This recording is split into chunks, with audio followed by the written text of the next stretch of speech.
Welcome to the Vibrant Living Network. Have you ever wondered what is possible beyond possible? What is the thing you've been wondering and inquiring about? Are you just feeling stuck and don't know why? Are you thinking or are you seeing? Seeing allows us to expand and have this other experience. We want to invite you for that wake-up call. We want to invite your spirit, your soul, so to be more alive, more connected. Glenn Brooks has been a life coach for over 33 years, author of Divorced to Patterns, Not Each Other, an explorer of what is possible. He has worked with people all around the world. Join us for a wake-up conversation, a dialogue with you. We will have some of the most interesting contributors. We will be talking to some of the most interesting people and have some of the most resourceful teachers, wisdom-filled people from around the world join us. Share your voice, ask the questions, become free of the known into a new world of possibility. We are going to talk about all the things you wonder about: how to live, how to heal, how to connect, how to love, how to be seen. Your life is precious. Enjoy it.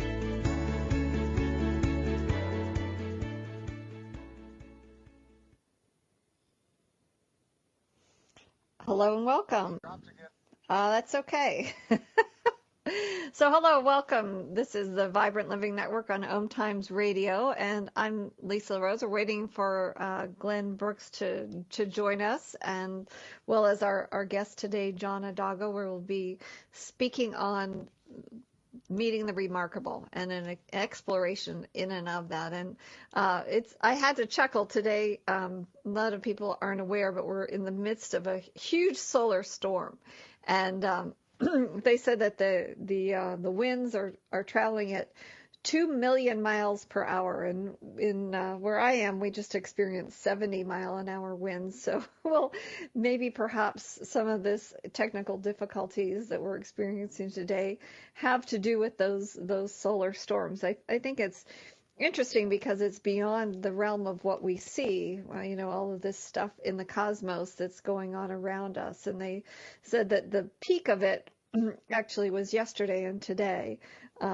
And so you might notice some moments of deja vu, intense waves of emotion, nostalgia, or even vivid dreams or nightmares. So if you're experiencing any of that or all of that, you can sort of put it towards the solar flares that are in our midst right now. So, Glenn, I'm here, by the way, Lisa. I'm here. Great. Yeah. I was just talking about the remarkableness and what's could be the positive disruption right now. We have these huge solar storms that are affecting us for the next 2 days, and they're traveling at 2 million miles per hour. And we just had 70-mile-an-hour winds here that knocked down trees and did all kinds of stuff. So you can imagine maybe it's, they say that these solar storms impact high-frequency radio waves and damage satellites. So maybe that's where you were. You were a little bit out of sync in the midst of the solar storm. Yeah. All of a sudden, I was so inspired by the exploration today, the topic, and so happy that you came up with it, that you actually dove into Gurdjieff's writings and his teachings. And I'm going to read the quote that you sent, that you wrote up, directly from Gurdjieff. So Gurdjieff was this oh, my God, it's a full lineup, Chris. It's called Full Lineup. Thank you very much. Yeah. So this is the quote that Lisa extracted from the brilliance of Gurdjieff. It's and I'm gonna kind of paint an intentional statement for the program today, for our exploration.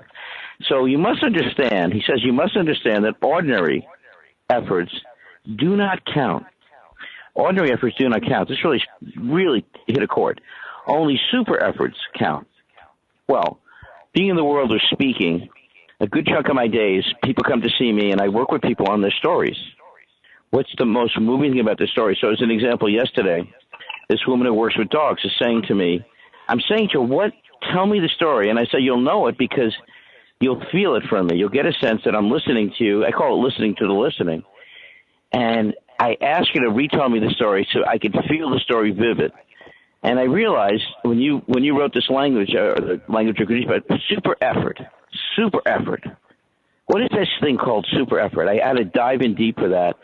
And I realized many, many times when I would, in my life, I was going to meet Sonia Herman at the Washington airport in D.C., and I got really sick right before I go to see her.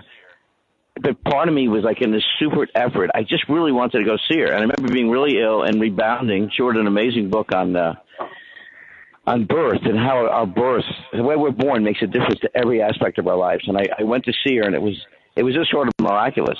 But I realized our ordinary mind oftentimes will quit, will come up with reasons or reasonableness.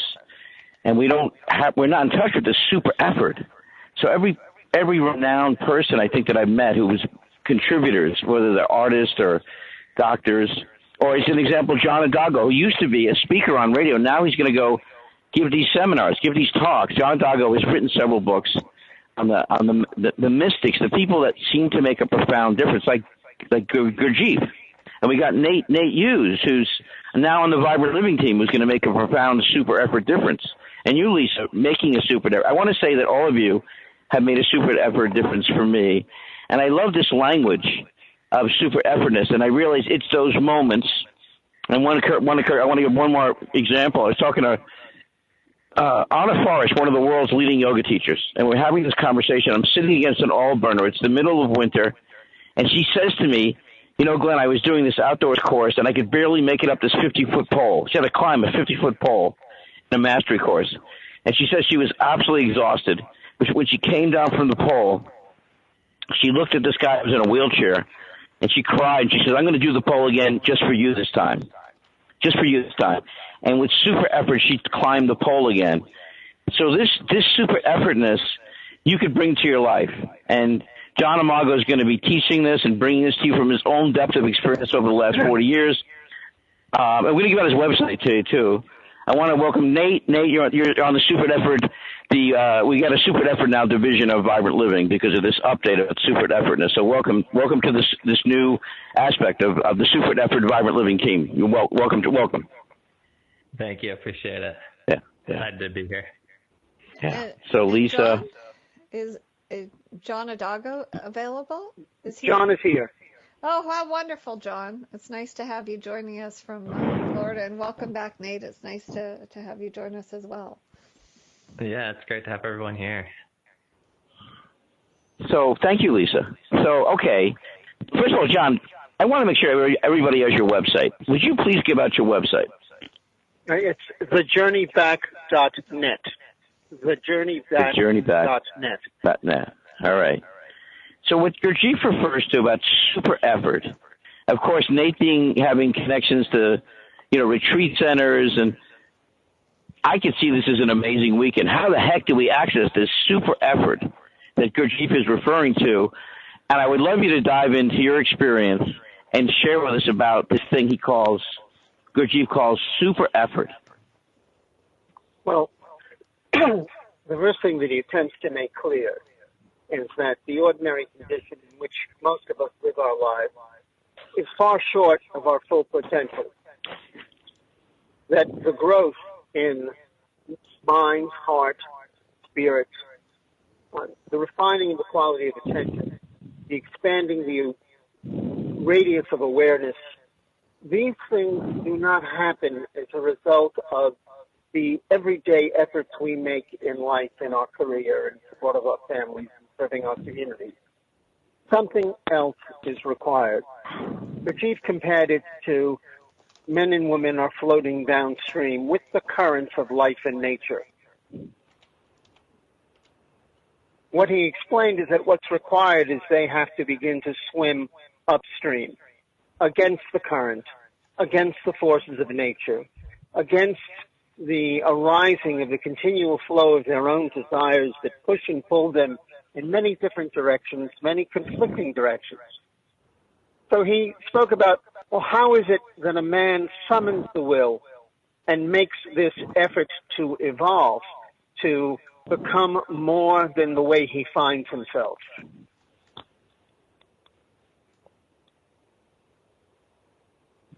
Should I continue? Words. Please. I'd like to hear more about how you become more than the way you find yourself. It's very compelling. Well, first, if you consider your own life, you realize that many things attract your interest at various times in your life. But more often than not, these things are not followed through. Today, commitment is a very difficult and almost rare commodity. Even within marriage, commitment has become a rare commodity. So, if a person begins to become attracted to these, what are called esoteric ideas, or the ideas of spiritual science, the ideas of how he goes about beginning to live consciously, well, he may find some sources of information, a teacher, a book, a group, that where he says, oh, this looks like it could help me in this direction. But if he finds the real thing, what he's going to find is that he's not going to walk into a room and people are going to hand him something. Gurdjieff once said, I cannot help you. All I can do is provide knowledge and favorable conditions so that you might help yourself. Well, many people, when they encounter these ideas and realize that what's being required is sacrifice, work, efforts, they're not particularly interested. They have other things that are more important in their life. Lunch break. Well, you know, there are many things. The person may be many things that satisfy people for a short while. Maybe their family, it may be their career, it may be a particular interest or a particular study, particular course of action, or even adventure. He wants to climb a mountain or go hunting in Africa or whatever. Mm-hmm. And there's nothing wrong with any of these activities, but they do not result in the refinement and the spiritual and intellectual and emotional growth that we are speaking about here. That requires that it become not just the high priority in your life, but the highest priority in your life. That doesn't mean anything is excluded. We're not talking about the way of the monk or a monastic order where people give up life and withdraw to a set of conditions where there are fewer distractions. No, what the fourth way is that we apply these practices while living a full life. We're not asked to give up anything. We're asked to master everything. But most important, we're asked to master ourselves. I met early on in my life, around 1970, a teacher by the name of Mr. Wilhelm Nylund. He had been with Gurdjieff for many years. Now, when I met him, he was 78 years old. And I was very strongly attracted to him. I thought he was a remarkable man. And after being involved with him for a few years, by that I mean I went to meetings where he spoke and went up to his property up in upstate New York where there are exercises and activities and movements classes and group meetings. But at a certain point I realized this man was at the sunset of his life. He wasn't going to be with us indefinitely. And at that point, he seemed to me the highest point in sight. Now, his meeting place was, 75 miles from where I lived. I was married with a young child. I was starting my own business. All the things of life. And then one day, he passed on. And I had to ask myself, had I taken full advantage of that opportunity? Had I gotten up there as often as I possibly could, considering how important that I thought it was? That's what's meant by super effort or more effort. I want to just interject or ask Nate, as we talk about super effort and kind of burning through this veil, burning through I sometimes call it terminal normality. I can feel and sense when people live in super effort, and I love the way Gurdjieff He just says only super effort counts. Only super effort counts. Nate, what's your take on this? How is this striking you as you're listening to it? It's really interesting because, if I look back into my earlier life, and I think a lot of us can relate to this, is as Americans and overachievers, we, from a young age, are pushed to exert lots of what we call effort, right?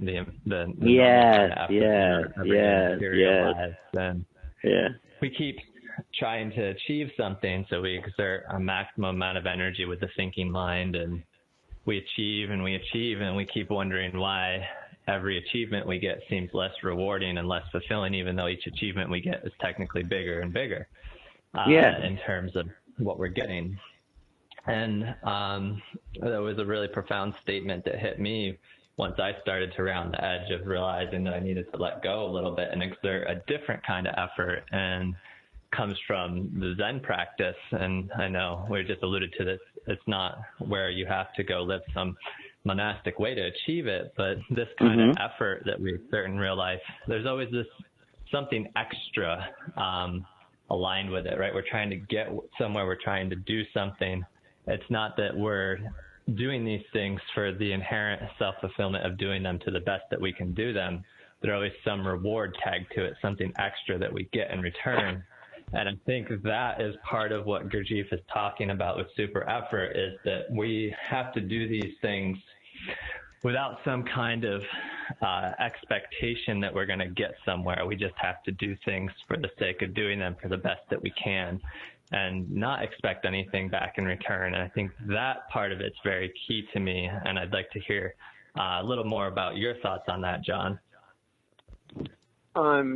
Yes, what Gurdjieff spoke about, he said this impulse that's meant to uplift humanity, improve the human condition. The messages that we got from the master teachers going back many millenniums, this knowledge that we receive now is not free. It's the result of the conscious labors and the sacrifices of evolved human beings, and the conscious efforts and sacrifices of ordinary human beings. People who put others before themselves. People who do the right thing because they know in their hearts and their minds that it's the right thing that they were born to do. About super ethic, there's quite a story that I think you'd appreciate hearing. This story was related in my first book, East Meets West, which tells the story of 13... John, we're going to take a brief pause. We'll come right back to your story. I love what Nate brought up, by the way. We got a few seconds. What Nate brought up I just love, because I grew up thinking, well, where's the effortless past? And why do people overstrain and overtry? Which is what Yoda said, don't try. We're talking about something different here with John Adago, East Meets West, Lisa LaRose, extraordinary human being friend, our team member. The Real Conscious Connection. OMTimes Radio. IOM FM. Host your show on IOM FM, the radio network of OMTimes Media, one of the more recognized brand names in the conscious community, and is backed by the extensive marketing reach of OMTimes. Hosting a show on IOM FM immediately connects you with our extensive dedicated community. Hello, I'm Sandy Sedgbeer, host of OMTimes Magazine's flagship radio show, What is Going On?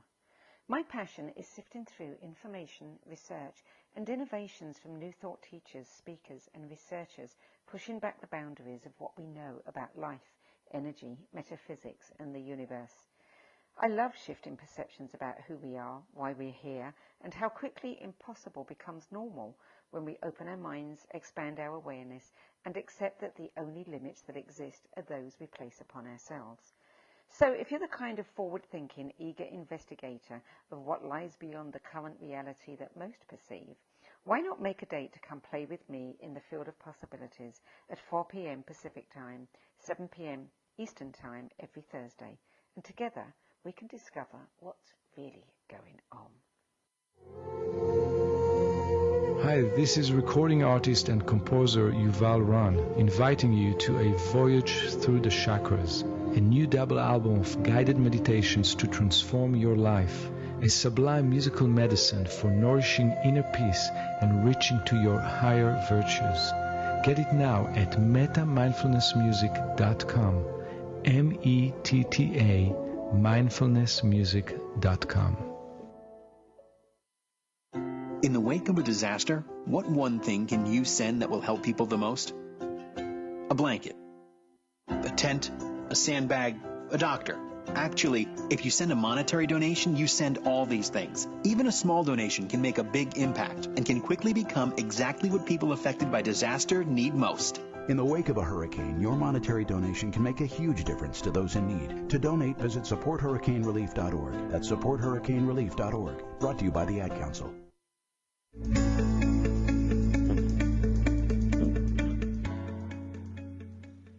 Hello, I'm Glenn Brooks, along with the Vibrant Living team, Nate Hughes, Lisa LaRose, and of course John Adago. John Adago has written several books. I have in front of me East Meets West. We're talking about this quality of super effort. Only super effort counts.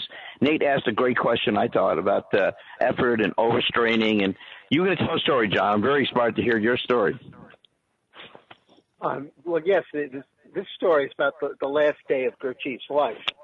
He was being attended by a young American physician named Dr. Welch. And he was by his bedside, and he left the room and entered an adjoining room where there was a group gathered who were concerned and aware of what was happening. And the doctor announced, the end is very near. Every system in the body has failed. Gurdjieff will not leave his bed again. And a minute later, the door opened, and Gurdjieff managed to get his body unassisted across the room to the bathroom, and then a few minutes later, back across the room, unassisted to his bed.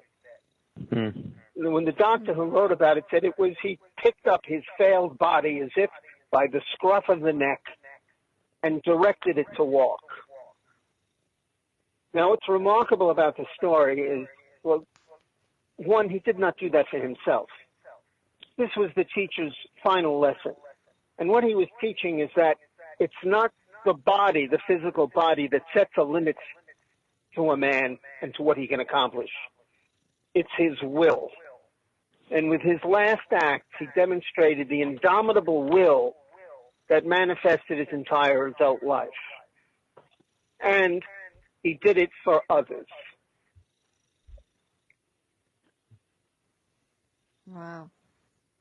That's a very profound story and a true testament to the will of the soul's being and picking yourself up. I mean, I think of that as an amazing teaching for so many people, because as you were saying, a lot of people want to take the easy way out today instead of really, picking themselves up by the scruff of the neck and getting down dirty and really seeing something through, no matter what it is, no matter if it's a small task or a larger one. That's a very, very significant lesson. And, John, I really touched when you said, you told us that story about not knowing, had your time spent with your friend been enough, and your teacher, your friend, and I think oftentimes in our lives there's so many people. I know when you were telling that story, it touched in and really affected my heart. So many people, I think, if only I had a few more hours to spend with that person and ask those questions and the things that we regret. But I also would imagine that in the teachings that I always try to sort of embrace the fact that everything unfolds perfectly, no matter how we cannot always see the wisdom. And I'm curious in that regard, were there teachings that Gurdjieff or sort of emulated around that, being fully present and, when you're with somebody and just allowing that you knew that that time was that all there was and that was all you needed? Well, he taught a method, a very specific method, and it begins with formulating an aim that we actually contemplate a bit, reflect a bit, and try to arrive at what it is that I should pursue this day, this week, this season, that I think will lead to fulfillment, that I think will lead me toward a finer, higher quality of life, that I think will result in me becoming a man or a woman of substance that's of use to himself and to others. And once a man has an aim, then he has the basis for an objective morality. Now he can decide what actions are good and what actions are not necessarily useful because they take him toward the aim or away from it. Now, once he accomplishes or comes close to that aim, he may find that it may not be all that he wanted, but it took him a certain step. But then he picks another direction,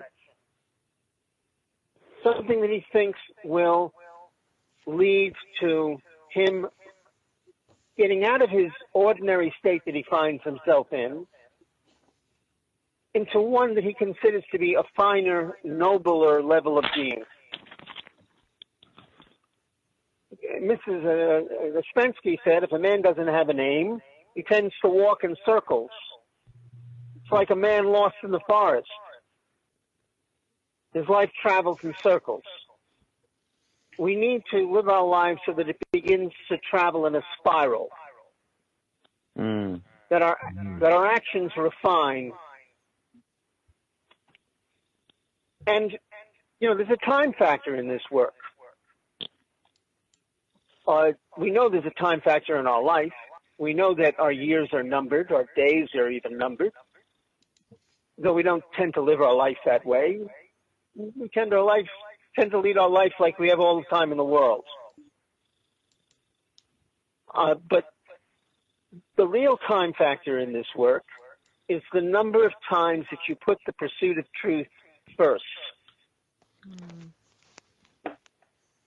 Those are the moments when I come to myself, remember myself, become aware of the significance of the human being that happens to be standing in front of me. In that moment, I'm not operated by the small ego, driven around by my habits and desires.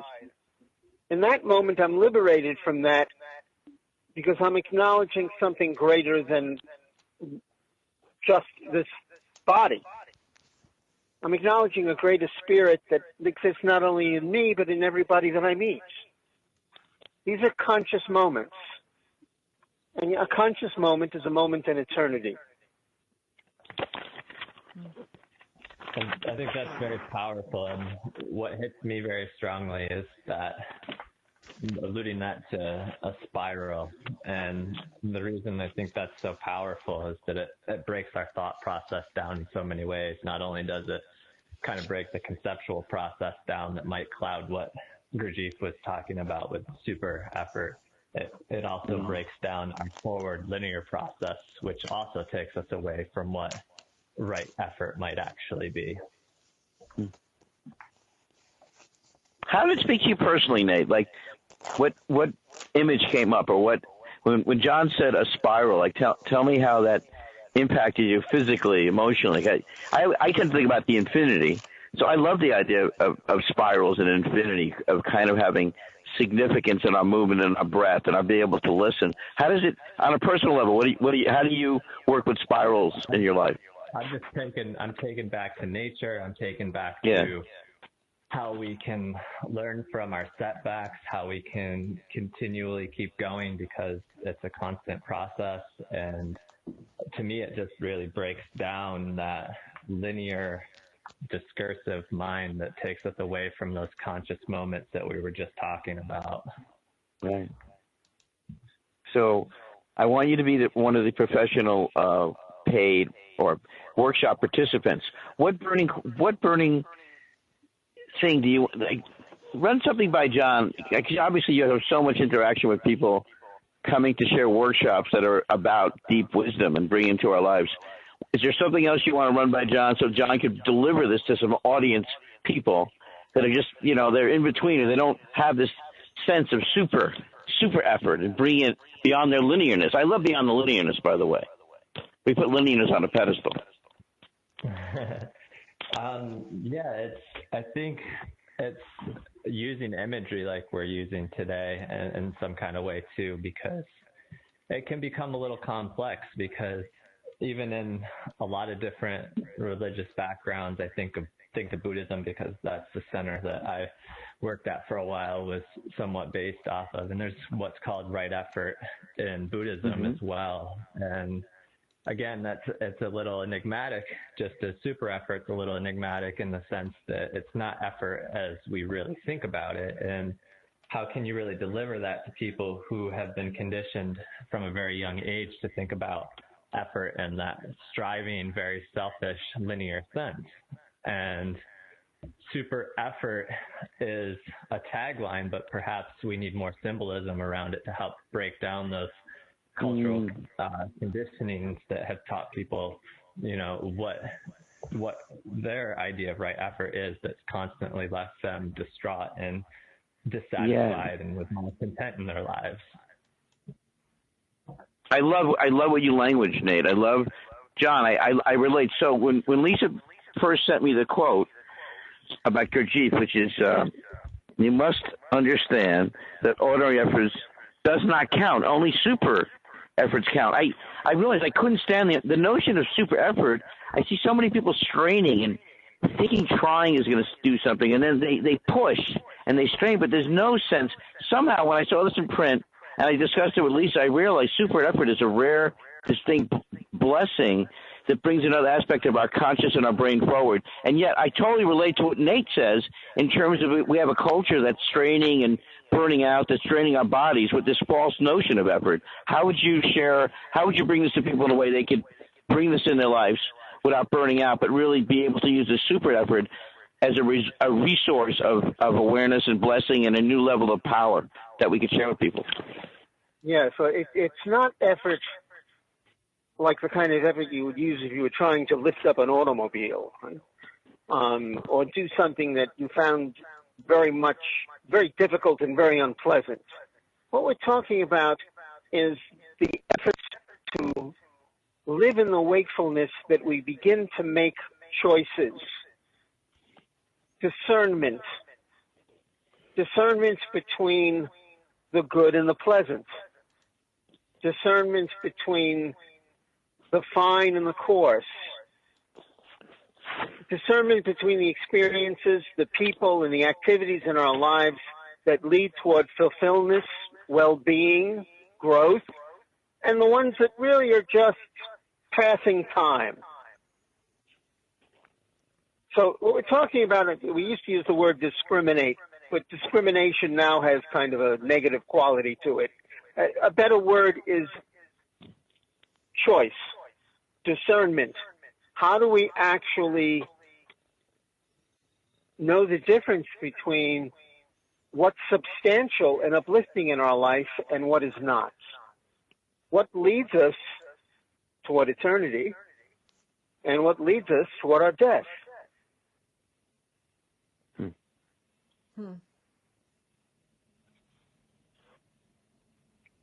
And the way one goes about this is, should I continue for a little bit?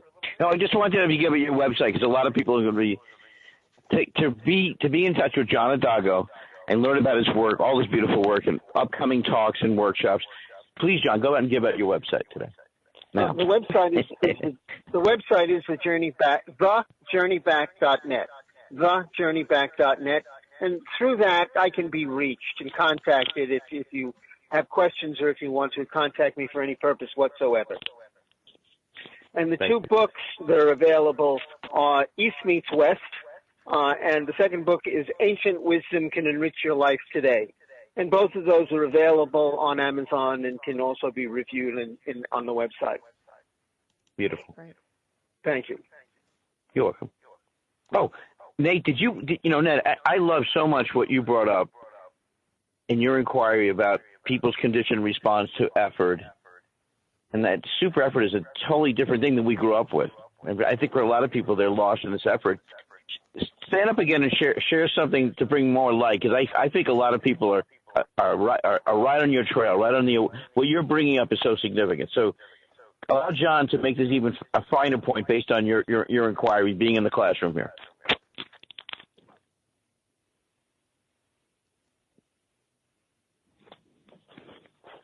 Nate? Did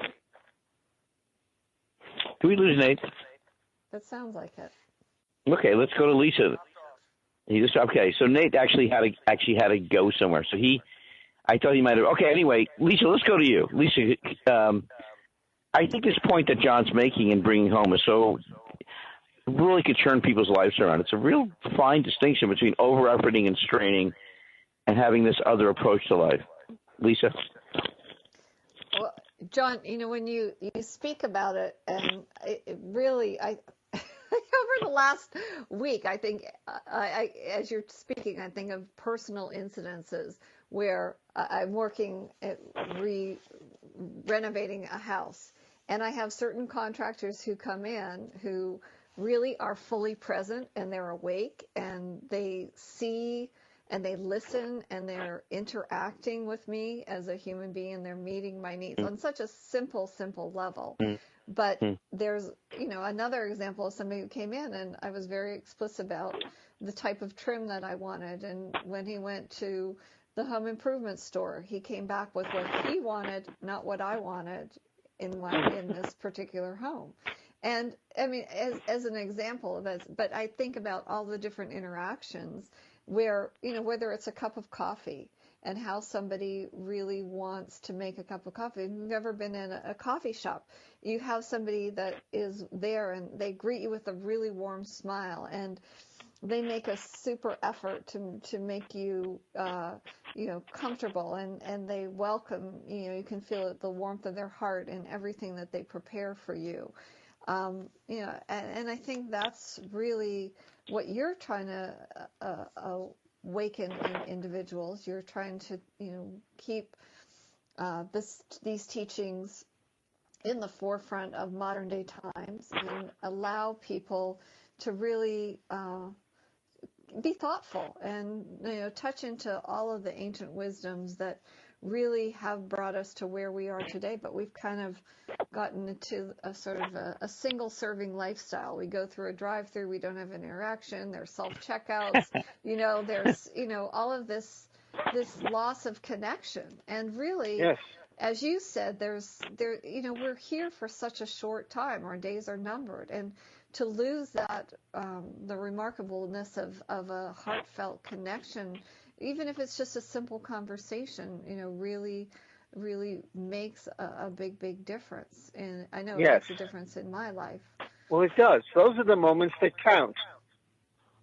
I mean, those are the moments when we're liberated from ourselves, from all of the self-centered thoughts and feelings that occupy most of our days.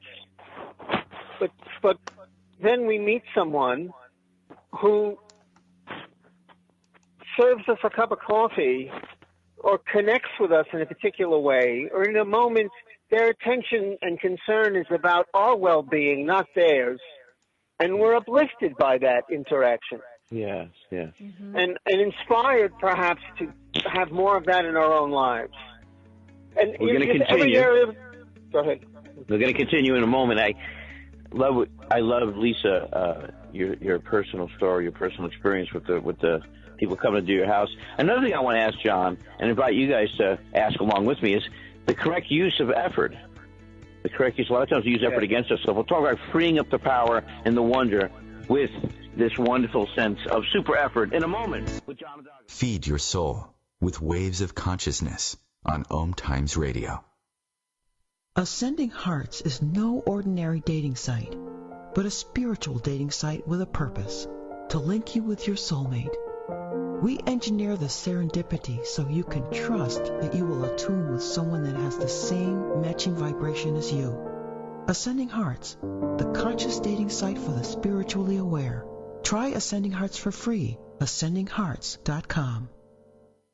More than 24 million Americans have an autoimmune disorder, and that number continues to grow. I'm Sharon Saylor, and I'm one of those 24 million. To put that number in perspective, cancer affects about 9 million and heart disease up to 22 million. That's why I've brought together top experts and those thriving regardless of their diagnosis to bring you the latest, most up-to-date information. Join me, Sharon Saylor, Friday night, 7 p.m. Eastern, for the Autoimmune Hour on Life Interrupted Radio to find out how to live your life uninterrupted. Hi, this is New Age Grammy winner Paul Avgerinos. Thanks for listening to OMTimes Radio, and please support my peaceful healing music with a purchase at iTunes, Amazon, or wherever you shop for fine music. Just put my name into the search engine, Paul Avgerinos. A, V like Victor, G like George, E-R-I-N-O-S. You can also visit me at roundskymusic.com. Thanks for listening, and I'm wishing you the brightest of blessings.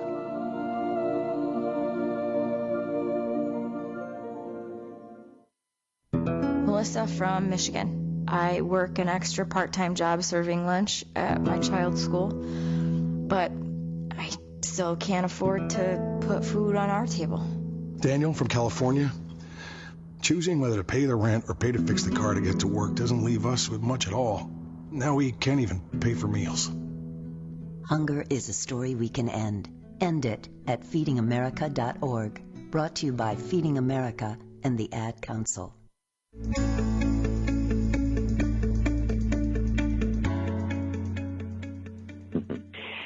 Hello, you're listening to the Vibrant Living Network.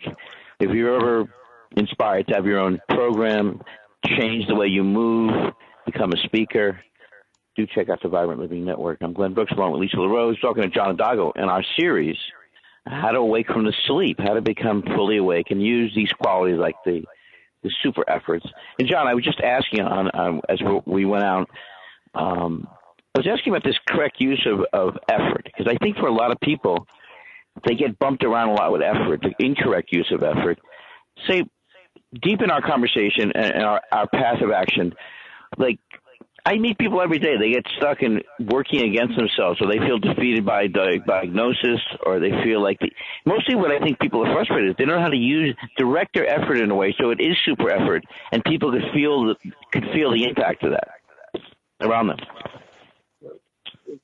It begins with knowing what you want. There's for the practice that's what's sometimes called Zen archery. Before the Zen master even pulls back the bow, first he sets his mind on the target. With the mind and his eye on the target, now he draws back the bow and he loosens an arrow. Well, if the arrow falls short, he pulls the bow back further. If the arrow is wide right, he shifts the aim to the left. With perseverance and effort, success is assured. But it begins with having the mind and the heart on the target. And very often, our desires pull and tug us in very conflicting directions. We seek to be closer to the people that we love. But the art of love is an art that needs to be mastered, and it takes a lifetime to master. And Lisa was speaking about you're not making mistakes. I mean, we make mistakes with our loved ones. We make mistakes with our children. We make mistakes in the pursuit of our careers. And you don't learn from your mistakes. It's when you get it right and begin to practice that the learning begins. But if there is the target, if we have this sense of, this is what I wish to accomplish with my mate or my child or in my career, then I begin to make life choices and spend my time and energy in useful ways.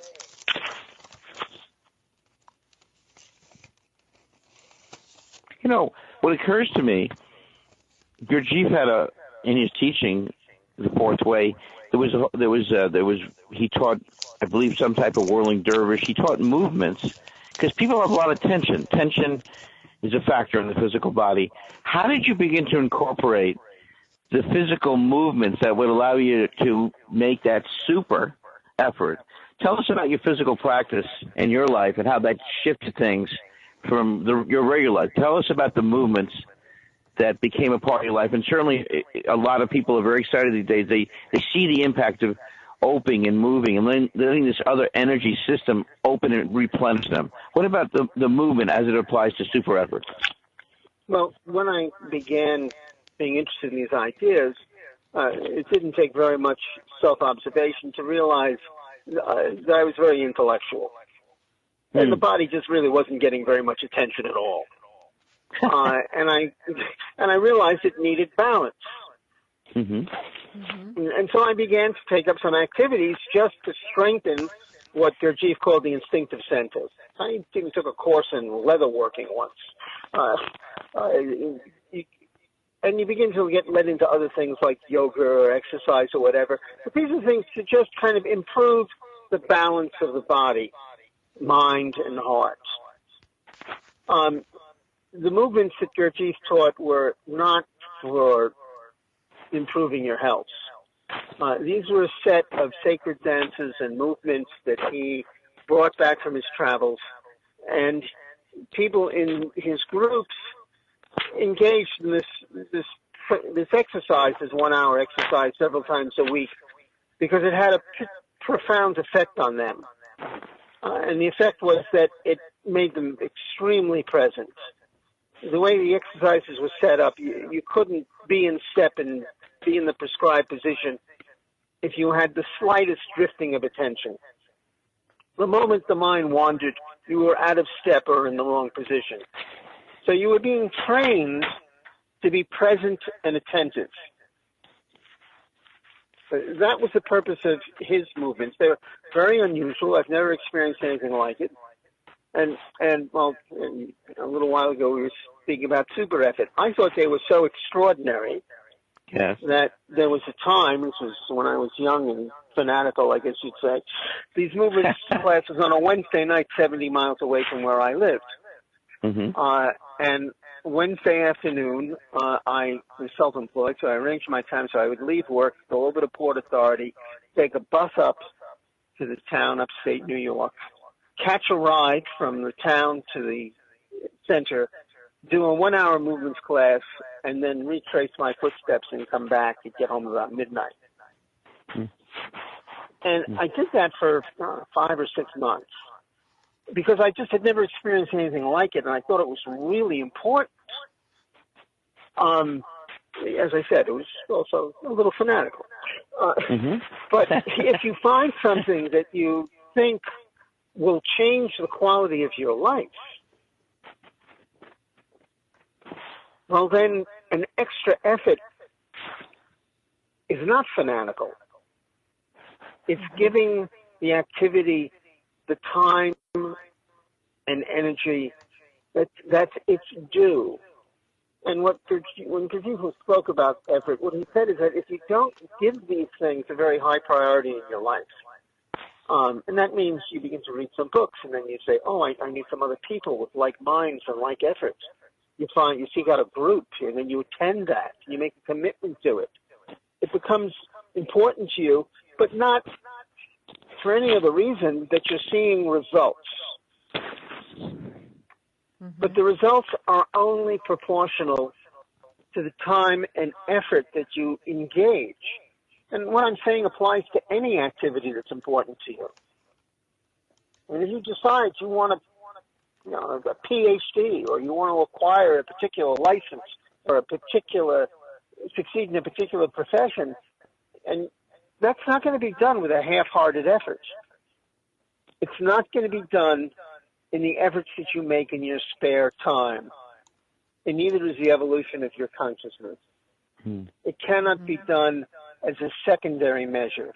It becomes the aim and purpose of your life. And it's a well-rewarded activity. I agree. Yeah, and I believe that your extra journey and your super effort to go those miles to that class, a lot of people, you probably came up with resistance. Why are you going there? And when you come up with resistance like that, and you're determined to go beyond the regular efforts and do the super efforts, how just if you could give our listeners some insight as to when you really feel your soul's calling and you want to pursue that, how do you kind of deal with the people that push back against that and try to keep you from your truth?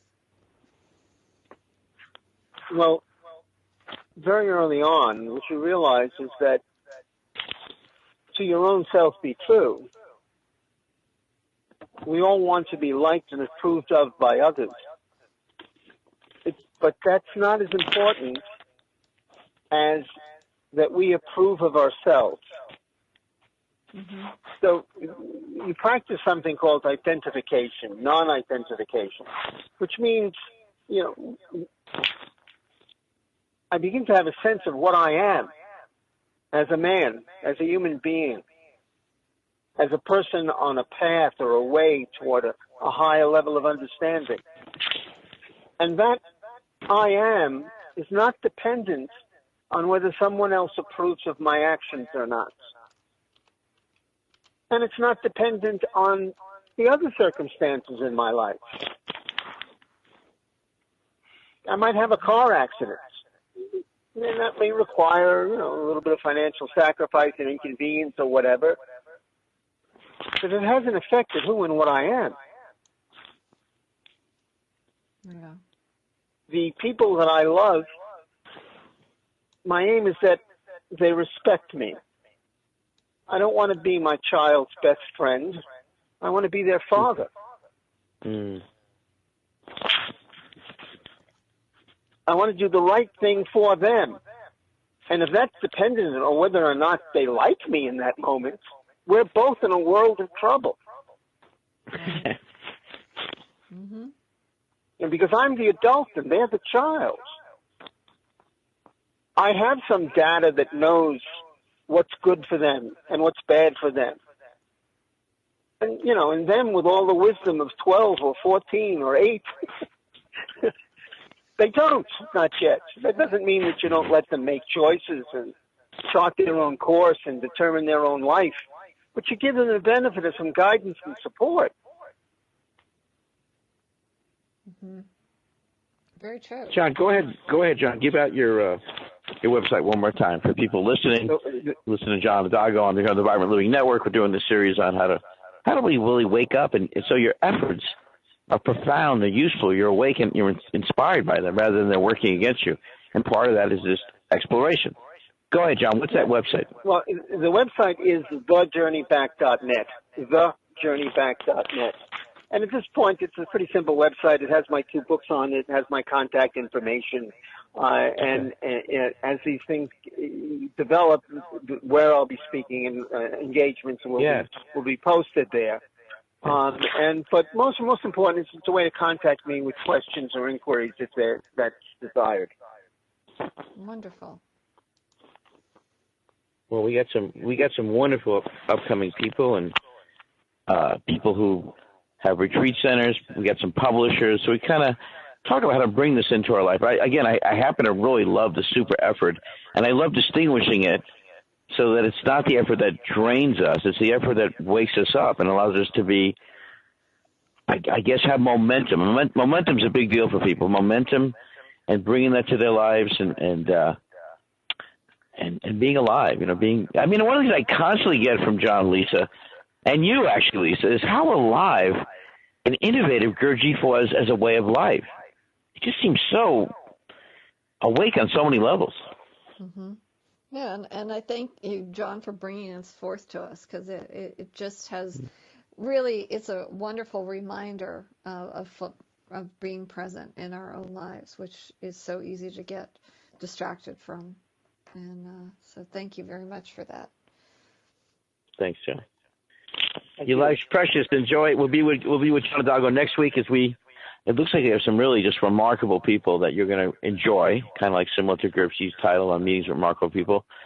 John, you want to leave the audience with something today? You want to leave them with a guiding light or guiding wisdom that you want them to stay awake till they listen to your voice again next Thursday? Well, that's a difficult assignment that you just gave me. I know. I just gave you a difficult assignment, John. Lisa nudged me, though. I think it was Lisa. She said that to me telepathically. Yeah. It's going to require some right effort. The aim is to pursue the good, not necessarily the pleasant. Pursue what fulfills you. Follow your heart. Follow what you know. And be a better person for everyone that you meet. Oh, beautiful. Well, thank you, John. Thanks for listening. Be in touch with John. You'll see him at a center near you. The whole thing is to be as alive and share that with others. Your life's precious. Enjoy it. Thank you, Lisa. Thank you, John. Thank you guys for listening. And thank you, Chris. Love working with you.